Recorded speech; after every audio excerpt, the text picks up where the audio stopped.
সব প্রোডাক্ট পাঠাইছে। এইটা নেই, ওটা থেকে কেউ চাপাই দিছে? না স্যার। কেউ জোর করেছে না কথা বলার জন্য? না না স্যার। তাহলে আপনি নিজে থেকে বুঝতে পারছেন?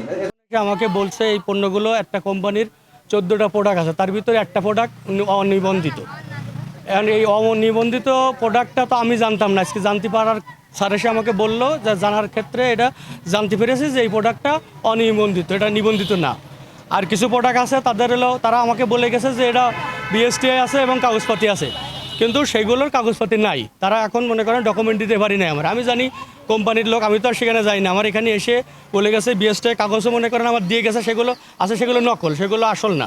এখন মনে করেন যার কারণে এই প্রোডাক্টগুলো হলো খারাপ পণ্য, এটা আসলে অস্বাস্থ্যকর। এবং এই যে পণ্যটা এই করছে এটা 2025 সালে মেয়াদ উত্তীর্ণ, এটা আলাদা রাখা ছিল, কিন্তু আমার অপরাধ হলো আমি গোডাউনের এক সাইডে রাখছি কেন, এটা হচ্ছে আমার অপরাধ। কিন্তু বাংলাদেশ আইন অনুযায়ী ড্যামেজ পণ্যটা এক সাইড করে রাখতে হবে, কিন্তু সেটা আমি না রেখে আমি ভুল করে ওই পণ্যটা ভালো পণ্যের এক সাইডে রেখে ফেলাইছি, এটা হলো আমার অপরাধ।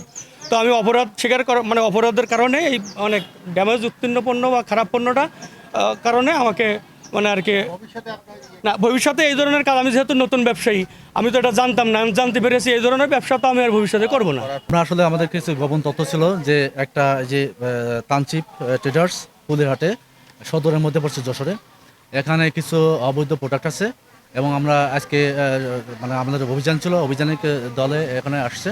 এখানে এসে আমরা যেটা যেটা পেয়েছি এখানে মানে তথ্যের সত্যতা পেয়েছি এবং বেস্ট অন ডিশ ওয়াশ এবং টয়লেট ক্লিনার এখন কুষ্টিয়া বাংলাদেশ লেখা। এগুলো দেখবেন যে বাসা বাড়িতে গোপনীয়ভাবে অবৈধভাবে এগুলো তৈরি করে এবং কম রেটে বিভিন্ন জায়গায় বিক্রি করে। আরটা রূপা ফুডের রোবর বিএসটার কাগজপত্র দেখাতে ব্যর্থ হয়েছেন এবং এটা সম্পূর্ণ এটা যেহেতু ব্যর্থ হয়েছে এবং অবৈধ প্রোডাক্ট। আরটা আছে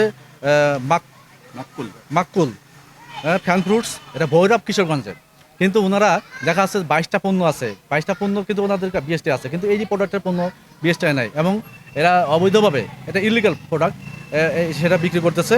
এবং ফ্রুট ফানি মিষ্টি ফুড ওনাদের বিএসটি নাই, এতগুলো প্রোডাক্টের বিএসটি নাই এবং মেয়াদ উত্তীর্ণ কিছু পণ্য পাওয়া গেছে। আপনারা জানেন শিশু খাদ্য এবং শিশুরা যেহেতু আমাদের দেশে ভালনারেবল এবং শিশু খাদ্য প্রতিনিয়ত আমরা শিশু খাদ্যে ভেজাল পাচ্ছি এবং আমরা এর আগেও অনেকগুলো পেয়েছি যশোরে এবং আমরা বলছি যাদের কাছে পাওয়া যাবে তাদের ভিতরে সর্বোচ্চ অ্যাকশন নেব।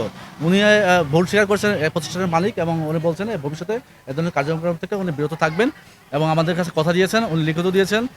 সেই জন্য আমরা ওনাকে ভোক্তা অধিকার সংরক্ষণ আইন 2009-এর 43 যেহেতু অবৈধ প্রোডাক্ট বিক্রি করতেছে 50,000 টাকা, মেয়াদ উত্তীর্ণ বিক্রি করার জন্য 2009 সালের যে 51 ধারায় 25,000 টাকা। এবং যেহেতু অনেক প্রোডাক্ট আছে যাদের কোনো স্থায়ী ঠিকানা নাই, আপনারা জানেন যে স্থায়ী ঠিকানা না থাকলে ভোক্তাধিকার আইনে 7 ধারা মোতাবেক ওনাদেরকে 25,000 টাকা জরিমানা করেছে, মোট 1 লক্ষ টাকা জরিমানা করা হয়েছে এবং আমাদের অভিযান অব্যাহত থাকবে।